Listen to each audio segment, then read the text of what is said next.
चॉकलेटी बर्फ़ी बनाने के लिए हमें चाहिए 400 ग्राम मावा, 1 कप पिसी हुई चीनी, 1 टेबल स्पून कोकोआ पाउडर। अगर कोकोआ पाउडर नहीं है तो आप इसकी जगह 2 चम्मच बॉर्नवीटा भी ले सकते हैं। ड्राई फ्रूट्स में हम ले लेंगे 4 से 5 इलायची, 3 बादाम और थोड़े से पिस्ते, ये गार्निशिंग के लिए।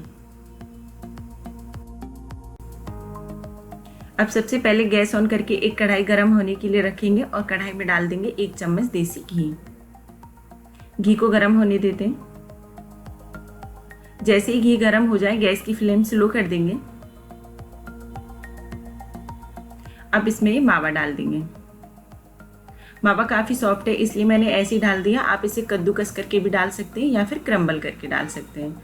अब इसे मैं इसकी हेल्प से क्रम्बल कर लूँगी इस तरीके से। गैस की फ्लेम हमें पूरे प्रोसेस में स्लो ही रखनी है।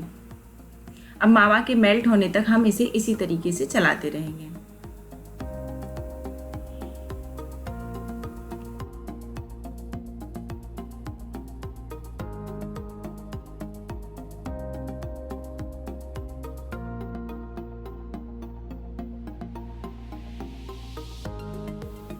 आप यहाँ पर देख सकते हैं कि मावा काफ़ी सॉफ्ट था इसलिए बहुत आसान तरीके से और बहुत जल्दी मेल्ट हो गया है। और जैसे ही मावा मेल्ट हो जाए हम डाल देंगे इसमें ये शुगर पाउडर। शुगर पाउडर डालने के बाद दोनों चीज़ों को अच्छे से मिलने तक मिला देंगे।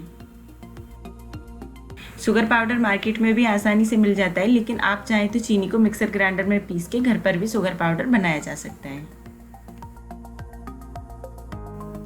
शुगर पाउडर और मावा जब अच्छे से मिल जाए तो इसे 2 मिनट के लिए पकने देंगे। इधर हम अपने ड्राई फ्रूट्स काट कर तैयार कर लेते हैं। तो हम पिस्ता को लंबे लंबे पीस में काटेंगे।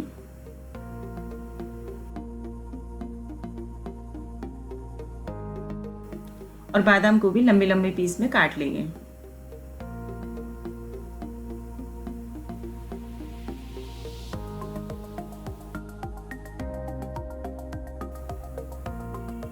बादाम और पिस्ता काट लेने के बाद हम इलायचियों को हल्का सा पहले कूटेंगे।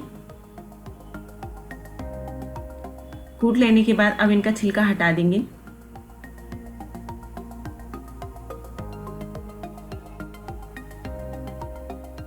थोड़ा सा कूट लेने से इनका छिलका बहुत आसानी से हट जाता है। अब इन्हें दरदरा कूट लेंगे। ये इलायची पाउडर भी तैयार हो गया। इधर 2 मिनट बाद बर्फी के मिश्रण में भी अच्छे से उबाल आ गया है। अब हम इसे एक बार पौने की हेल्प से मिला देंगे। अब इसमें डाल देंगे ये कोकोआ पाउडर और कोकोआ पाउडर डालने के बाद बहुत अच्छे से इसे मिला देंगे। इसमें कोई भी कोकोआ पाउडर का लम्स नहीं होना चाहिए। आप यहाँ पर देख सकते हैं मैंने इसे बहुत अच्छे से मिला लिया। अब इसे 5 मिनट के लिए स्लो फ्लेम पर और पकने देंगे। 5 मिनट बाद ही आप देखेंगे कि मिश्रण जमने वाली कंसिस्टेंसी में आ गया है। तो अब इसमें डाल देंगे इलायची पाउडर और इलायची पाउडर को अच्छे से मिला देंगे।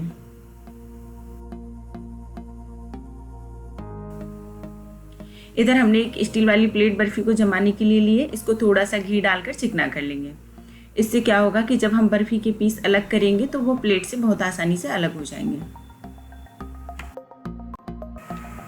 अब इस मिश्रण को घी लगी हुई प्लेट में निकाल लेंगे। निकालने के बाद इसे एक जैसा फैला देंगे। ये निकाल लिया हमने। अब हम क्या करेंगे, जो ये पिस्ता और बादाम हमने लंबे पीस में काट कर रखे थे ये डाल देंगे। आपको मेरा ये वीडियो कैसा लगा मुझे कमेंट करके बताएं। सब्सक्राइब करें मेरे चैनल को और बेल आइकन प्रेस करें मेरे आने वाली वीडियो सबसे पहले देखने के लिए। अब इस स्पैचुला पर थोड़ा सा घी लगाएंगे और इसे एक जैसा कर देंगे। तो मिश्रण को हमने एक जैसा चिकना कर दिया है। अब हमने ये थोड़ा सा नारियल कद्दूकस करके लिया है, ये ऊपर से डाल देंगे। ये ऑप्शनल है, अगर आपको पसंद है तो ये डालें, नहीं तो स्किप कर दें। इसको भी हल्का सा प्रेस कर देंगे और बर्फी को 5-6 घंटे जमने के लिए छोड़ देंगे। 6 घंटे बाद आप देखेंगे कि बर्फी अच्छे से जम गई है। अब इसे हम अपने मनपसंद आकार के पीस में काट कर तैयार कर लेंगे।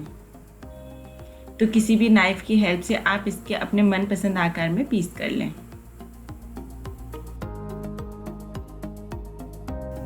आप यहाँ पर देख सकते हैं कि चॉकलेटी मिठाई के कितने अच्छे पीस जमकर तैयार हुए हैं। तो फिर आप इसे किसी भी फेस्टिवल जैसे होली, दिवाली, राखी कभी भी बनाकर खा सकते हैं, या फिर आपका जब भी मीठा खाने का मन करे चॉकलेटी मिठाई बनाकर खा सकते हैं। चॉकलेटी मिठाई बनकर तैयार है।